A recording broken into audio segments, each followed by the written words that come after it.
we talk about how can you enable promotional offers on your offer app. So all you have to do in the first, just go down here, click on account down here. So when you just click on account, it's going to take you to this list. You scrolling down here, click here. You scrolling down here, click here on settings.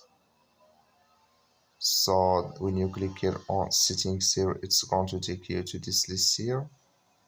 Then you scrolling down here, click here on communications. So then it's going to take you to this list. You click here on push notifications.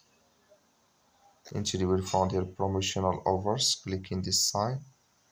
Like you see this color show for us, that's mean promotional offers enabled with us now.